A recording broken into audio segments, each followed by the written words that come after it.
This podcast is brought to you by New Life Ministries. Welcome to the Every Man's Battle podcast. I'm your host, JJ West. On this podcast, you will hear honest conversation and encouragement for living a life of sexual integrity.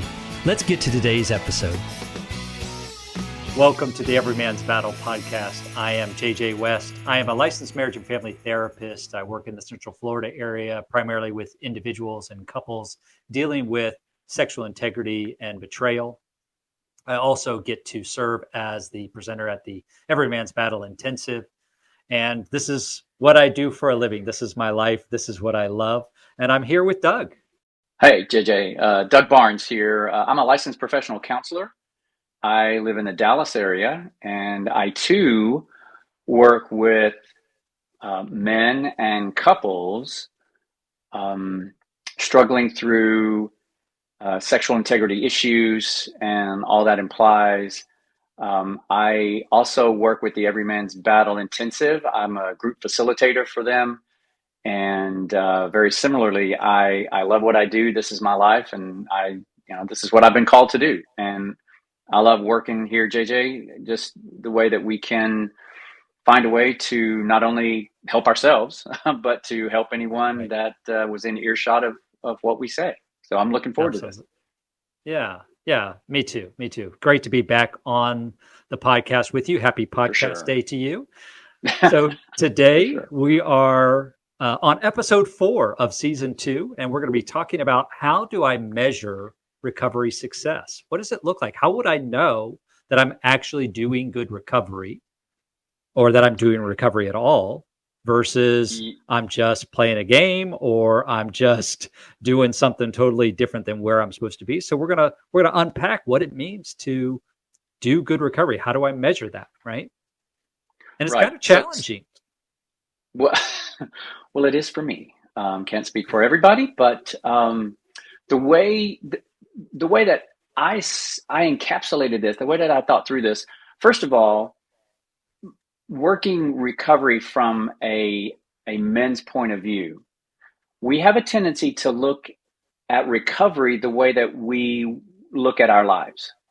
So we're looking through DIY, we're looking through project management, we're looking through a task list, we're looking at what can I do? What can I accomplish? So sometimes recovery becomes just another thing to accomplish in my day, my life, or whatever. And for those of us who are performance oriented, that hits a strong chord of what well, I wasn't saying that, but it I hits was a strong chord with accomplishment. That's me too. Right? Yeah. So, okay. Yeah. But to do that in a way that that says, I am someone and I've done good work is more than just doing and accomplishing something, performing. Okay. So the way that we can look at this is we can separate this. And you and I talked this over and we worked out a couple of categories: tangible and intangible. Right. So in the tangible category, we have those things that we can do. For instance, we have at the Every Man's Battle Intensive, in sessions 5 and 6, we talk about a battle plan. Correct. We talk about the necessary components of the work that we need to be doing to get to our hearts. Part of the problem in looking at it that way is that we leave off the last part, getting into our hearts. We're good at doing the things, the items. There's a checklist. There's a lot of tasks to do, and we need to just keep moving toward how does the work of our battle plan get to our hearts, not just our left brain, because it's all good, but how do we get to our hearts? So the first thing because we can make the error of making it all about behavior and nothing about the intangible about my heart, or I could make the error that it has nothing to do with behavior. It's just how I feel. It's just character issues. Well, if I'm working on character, that has to impact my behavior. There's no way I can be accurately working on character and it not impact my behavior. Correct. Yeah. And we're going to get into that here in just a minute. So going down our list of tangibles, those things we can touch, feel, we can work on, we can do. The next thing would be step work. Part of our work is really working the steps, the 12 steps, and understanding our powerlessness, and understanding that we need to turn our will and life over to the care of God, and so on and so on. And so it's working through those steps. Sometimes we get bogged down in just the question and answering questions that, again, we lose sight of the change inside of us. We're seeing a trend here, right? And so we need to be careful about just doing outside of being. Correct. Does that make sense? Yeah. It's because we are human beings. We're not human doings, right? We do things, but we are human beings. And so we have to be looking at not just what I do in terms of behavior. That's important, but I also need to be looking at the way it impacts my heart and the way it impacts my relationships. Right. And in past episodes, we've talked a little bit about that, and that'll be an ongoing topic in a theme that's spread through all of these podcasts. Correct. So moving on, there are 3 that I may need to go into just a little bit. I put in this category as we were talking: books, podcasts, and webinars. Now, some of us, again, look at this like, okay, I've got 20 books on my mantle that I've got to go through, and I've got to go through them by Saturday when I meet with my counselor or my coach or my minister or therapist or whatever. And I want to challenge that a little bit, to, especially when it comes to books. Okay, reading a chapter is great. What I suggest is to take a chapter, read a few pages, maybe read a section or 2 out of that chapter, read it for chapter's sake and for reading it, right? And then I go back and I reread this. Now I've got my highlighter in one hand and my red pencil in the other hand, and I'm going through and I'm marking what stands out to me. Right. What aha moments do I get from those 4 or 5 pages? And I'm maybe for me anyway, I'll put an asterisk in the margin on that particular line that'll have that particular word or phrase, because what we're doing, again, going back to our character, we're looking for ways to put into practice what we're learning. And so many books have great things that they spread out, but that they spell out. It's the difference between approaching this. It's the difference between approaching this like a homework assignment in school, where I'm just getting the task done. I'm just getting the assignment done, move on, do the next thing, learn, regurgitate, then forget it, as opposed to I'm trying to understand, how does this apply to my life? How does this affect my character? What do I want to carry forward with this, rather than just I read, oh, you assigned this book. I read the whole book in a week and a half. I'm good. I'm done. Well, do you remember anything from that book? Does anything apply to your life? Right. And that's what we're trying to, again, doing the reading is awesome. Now we're pulling from that, we're extrapolating from that, those aha moments that apply to me. You and I could read the same section, and I would get something from pages 1 and 2, and you get something out of 3, 4, and 5. I mean, I don't know, I'm just making it up. Right. But that's the beauty of this, because my recovery, I need to own it. And I need to own the work that I'm doing. My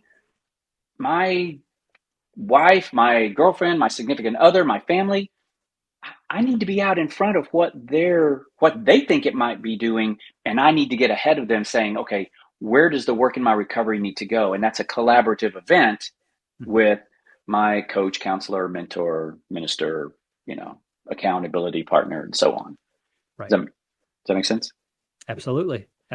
Yeah. Okay. So that's how we approach books. What about podcasts, webinars, and the like?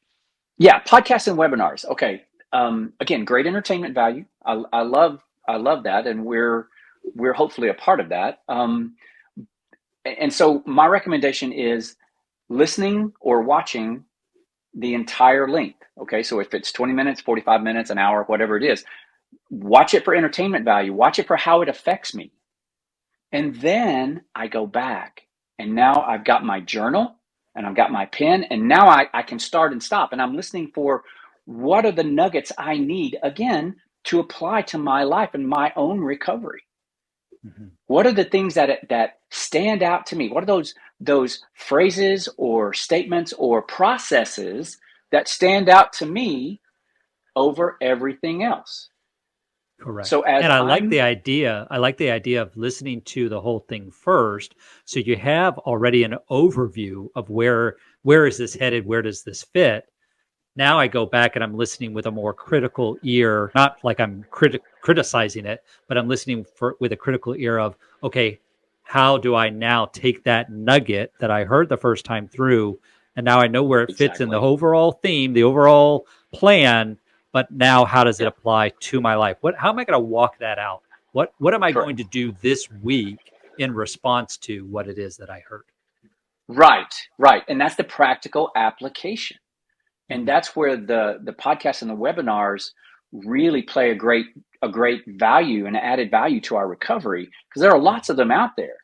Mm-hmm. And we can separate the good from the bad, the stuff that may not apply right now, but the things that do apply right now, I can incorporate those into the life transition that I need to be making for my recovery. Mm-hmm. Gotcha. I think that's really important. Okay, so moving on. You know it, you love it, you can't live without it, right? Therapy. Or coaching, as we may call it, therapy and coaching in whichever we do. Those usually give tangible assignments.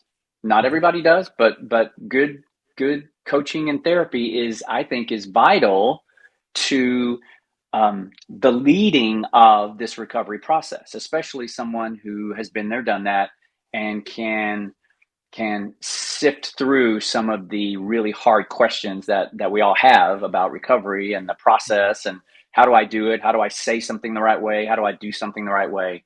And so therapy, coaching, groups. So there are lots of groups out there. You know, New Life has the Sustained Victory groups for those who have been through the intensive. There's a lot of secular groups out there, SAA, SLAA, and all kinds of other letters that are out there. Some of our churches have groups that, again, I'm going not to sit in a chair and take up space on a Tuesday night or a Thursday morning or whenever it is. Mm-hmm. I'm attending those groups to look for the work that I can apply to my life for my life change. Mm-hmm. If we're going and just telling, all the nasty things we did that week and getting up and walking out, we wasted our time. Or if we're just going to listen to other people tell the nasty things they did, and I don't say a word. I just sit in the outer circle and observe, right? No, that's not participating in a therapy group.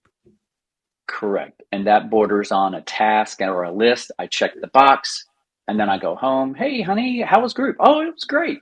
Anything to eat? And we don't really get much out of it. And so we need to be looking for a group that helps us work our recovery process. Mm-hmm. One-on-one accountability. Okay. Sometimes say more about this one-on-one accountability. Do I have to do that? No, we don't. I don't think we have to. I think we get to. Okay. I say the difference there. Okay. Have to is because some long-haired guy with a microphone and a platform says, you need to do this, is not the reason to go do it, because then again, I'm going back to my task list. I'm just checking a box. I meet with Joe, I don't know, Sam, Bill, whoever. I'm meeting with them, JJ, right? Whatever. I'm meeting with them, and I need a platform for what do I talk about? Where am I going with that? Right? And am I really putting myself, my heart in a place for accountability? I mean, we don't do it. Just because I'm meeting with another man doesn't mean I'm in an accountability relationship. Correct. I mean, we can talk about football and politics and the weather and how things are, going in the world and so on, and have great coffee, but walk away again, not looking at how is this affecting my recovery and how I can change my heart and my character. Right. And am I coming into it wanting to be accountable, right? To give an account. Yes. Or am I playing the game of, well, if he asks me the right questions in the right order with the right tone of voice, then I'll tell him the truth. But otherwise, I'll just keep it to myself. That's not accountability. Accountability is not you have to hold me accountable. Accountability is I give an account to you of what's going on, right? So is my heart, right? There's always this combination. Is my heart set on, I get to do this because it's helping me in my recovery versus I have to do this because some, long-haired guy with a microphone told me I had to, or because my wife said you better do this or else, right? Yeah. Right. Or my coach, counselor, mentor said, if I don't do this, then they're going to kick me out and I don't get to go to group and so on and so on. Right. Yes. Right.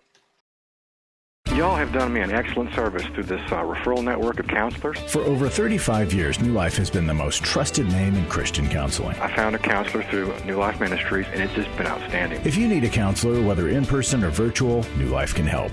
We have a nationwide network of licensed Christian counselors.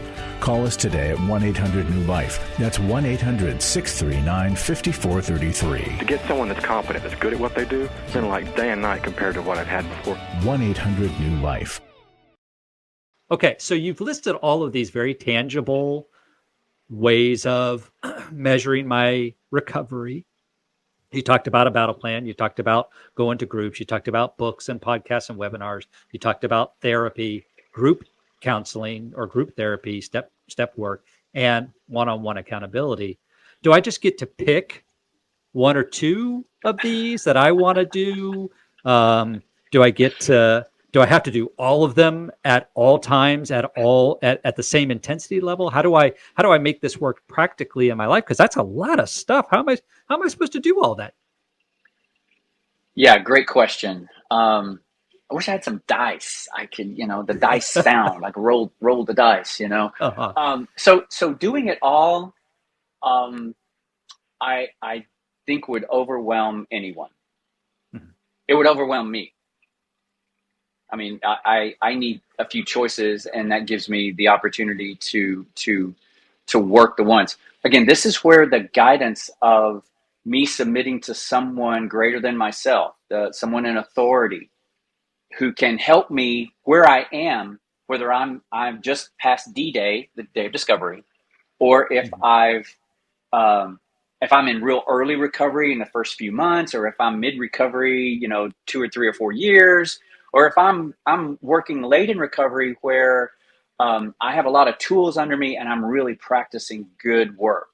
So I think there's a mixture there of where am I?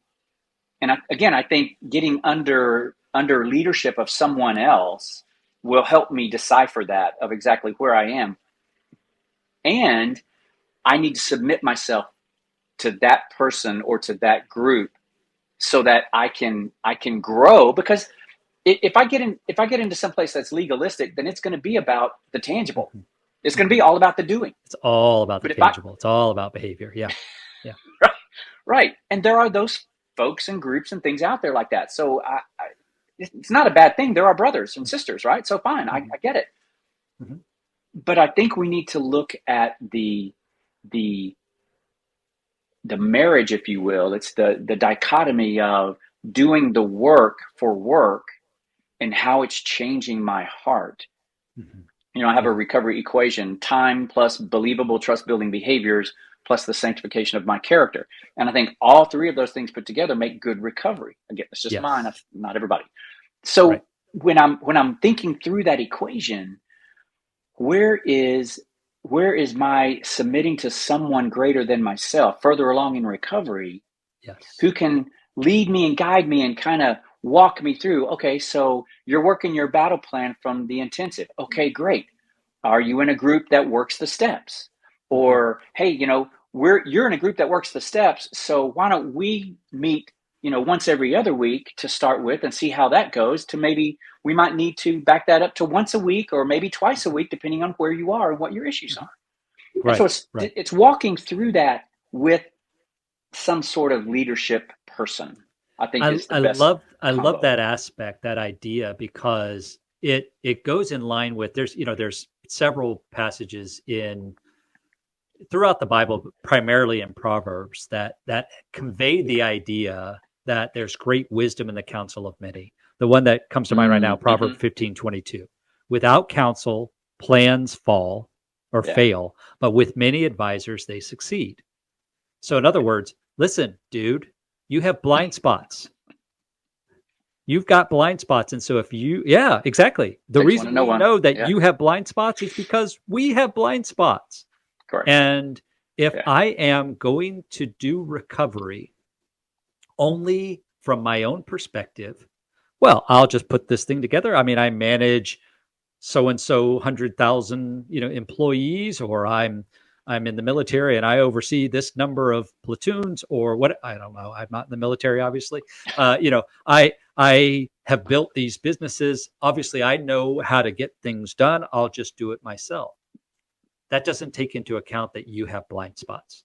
And so I want to invite others, like you said, who have a track record, who have some experience with this, who have some knowledge with this, that can help me and they can point out either when I'm taking on too much and I'm now addicted to my recovery, right? I'm just doing, and I'm not addressing my heart issues, or I'm slacking. I'm putting off, well, I'm just going to read a couple pages of that book this week. I'm not going to do group work. I'm not going to do step work. I'm not going to go to my therapist. I'm taking it easy this week. And this week turns into this month and this year, that I have people in my life going, hey, I think that you're slowing down your recovery, and that's going to invite you to go back into your addiction cycle, right? I need people in my life that are willing to do that. The only way I get that is if I invite them in. Right. I have to put myself in the council of many. They don't just show up at my door. I have to invite that. I have to welcome that. And then, as you said, I have to submit to that. And that's hard for us. That's hard. And I don't like to make universal statements, but that's difficult for a lot of men. It's difficult for me. And so learning that technique, learning that philosophy of, I need to learn how to just be okay with someone who really loves me and cares about me and says, hey, I think you need to be blank. I think you need to be working here. I think you need to be putting your efforts there, and so on. I think that says a lot about the changing of my character. Mm-hmm. Absolutely. Because I wasn't brought up that way. And it is hard. It is hard. I think it is hard for men in general. I think it's particularly hard for addicts, because we have this avoidant streak, whether we're avoidant, in terms of our personality or the way we do relationships. We have at least an avoidant streak that says, I'm just going to isolate. I'm just going to handle all of this on my own. And that's not helpful for us. And so this is coming against that trait, that negative trait, that unhealthy trait that we have. Okay, so we've talked a lot about the tangible, all these behaviors that are more easily measured. We got to spend some time talking about the intangible, but I'm recognizing that we've already kind of used up this allotment of time for this episode. And so what I think we ought to do is shift and take the next episode to talk about the intangible ways that we measure recovery success before we move on. So that being said, if we're going to close this out, if we're going to close out this episode of how do we measure recovery success from the tangible perspective, couple takeaways. Number one, I feel like if you don't have that counsel, you don't have those people in your life, you don't have this team that is helping you walk down the path, you need to start working on that. You need to start looking for, praying, asking God to bring some people into your life, or maybe a better way to say it is to identify the people who are already in your life who could serve in that role. asking God to help identify those people. And then you have to take the uncomfortable step that we as men and we as addicts don't like to do, which is I got to then go to them and say, hey, I need help. Yeah. I can't do this on my own. I'd like to be able to just do this on my own, be, the Lone Ranger, Rambo, I can handle this, but I can't. And would you be willing to be part of my team to help me, be part of my council of many that helps me walk out my recovery successfully? For sure. Walk with me. Yeah. Yeah. Walk with me. Yeah. Yeah. Let me just say one thing more about the tangibles. It can sound like those are bad things. And I don't want to come across as those being bad things. We need to do the work, and the work needs to be measured. Yeah. And so those things that we listed today are, like you said, they're measurable components of recovery. But that's not all. That's not all we do. And so I just want to make that, just to stress that point. Yes, we need to be doing work in the battle plan or in the steps or with books and podcasts. I mean, there's a wealth of information out there, but it's not all about what my left brain knows. And so now in our next podcast, we're going to be translating that to our heart and then helping them talk to each other. Mm-hmm. Yes. I love that. It kind of reminds me, there's a verse in James where, the thrust of the New Testament is that we are not saved by works. Mm-hmm. Romans, Galatians, there's this overwhelming theme of we are not saved by works. We're saved by grace through faith alone. Correct. But James comes along and says, yes, but you were saved to do good works. So we're not throwing out works as bad. We're not throwing out, in this case, we're not throwing out these tangible behaviors as bad, as unimportant, as distractions. No, we're saying, yes, recovery should lead to these good works. These things should be part of my recovery, but it's not sufficient. It's not the only way that I measure recovery. And so I'm so excited for our next episode where we now tie in the intangible heart character issues. How do I bring these two together, my left brain and my heart? Right. Me too. Yeah. I'm ready. Yeah. Fantastic. Okay. For those of you who are listening, who've stayed with us so far, we're glad that you have. We want to encourage you to come back and listen to the next episode where we wrap up this topic. But we also want to highlight a couple of things. Number one is I want you to be praying about, if you've never been to the Everyman's Battle Intensive, I want you to pray about whether or not God might be calling you to go. The advantage is that you get a $50 discount on the registration fee. If you just put in EMB POD in the discount code, you'll get that $50 off your registration. Especially right now, you can still get the early bird special for whenever the next one is, right? You may have to go a month and a half out instead of a few weeks out, but sign up for the Everyman's Battle Intensive. We actually just had a recent workshop where we met a guy who found the intensive through listening to the podcast and brought his dad along, which I thought was fantastic. I would love to see more guys taking that next step of recovery, that it's not just, like we said, reading a book or listening to a podcast, but it's taking that active step of, I'm going to learn how to be in connection in relationship with others. So I want to encourage you guys to do that.